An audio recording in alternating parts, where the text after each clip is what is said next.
about that marine energy? What about it? Who was going out? Who was going out? Ben. Ben.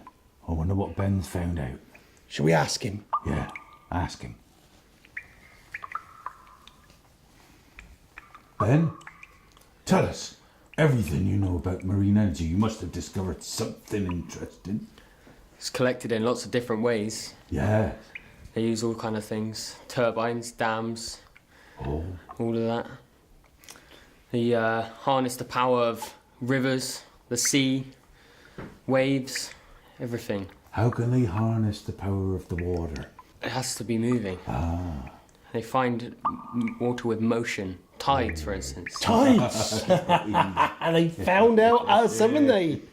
That's right. We come in and out every day. Who have you met when you've been out searching for marine energy then? I've met some important high-up people. Are they scientists? Indeed, yeah. Excellent. Scientists and engineers. Good, Ben. You've done a good job, young man. Now get a haircut. I do need a haircut.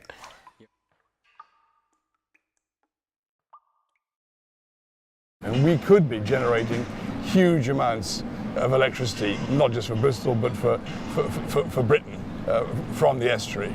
And actually, even if you forget about the estuary, if you just look at the Avon, the water coming in and out of the Avon twice a day, it's a huge amount of stuff. You know, the amount of power, the amount of energy that's embodied in that water is giant.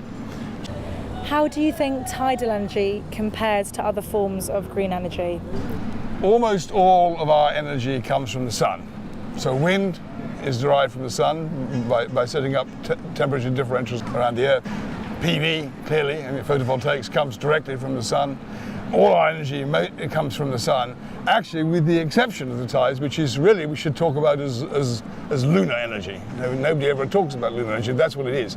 How does it compare? Well, I think if you look now at the maturity of the leading forms of renewable energy, wind, which I've spent my last 30 years dealing with, is number one. It's now commercial, really. Number two is photovoltaics. Some way behind, but coming nevertheless, is harnessing those tides for energy purposes. If you go to France, you'll find that they've dammed rivers in France, not with the rise and fall of the tide that we've got here, but they've produced electricity there for years. And I don't know why we don't do something similar to that. It's free energy. If you barrage an estuary and kind of use the tide, you affect the movement of the water in lots of ways. And the people for the barrage in the past have argued that actually you'd create like a lagoon in the estuary that would enable people to go sailing and swimming, and it would make the water seem cleaner. So they barraged the Taff estuary in Cardiff, but it decimated a fantastic wild landscape which is full of bird life, and it was an SSSI, and really it stops the river flowing. It kills the river quite literally. Fish are suffering very badly. As a landscape, it's much more boring. It has to be artificially aerated, so they're using energy to do that. The conservationists will turn around and say, well, it's going to upset Slimbridge and the wildlife and so on. But we have a growing population, a growing need for energy, a growing need for green energy, which is renewable. And that amount of tide comes backwards and forwards every day. We've got to, at some stage, say, well, let's do it. But then there are lots of people who actually already enjoy the water, people like the fishermen and the surfers, who say, we need that tidal range and we need that movement of water to do our activities, and actually that we value the river in its changing habits, and we don't want you to block up the river. In other parts of the world, they're rewilding rivers, they're de-engineering their rivers. They've done it in Munich, and it's a fantastic thing to see.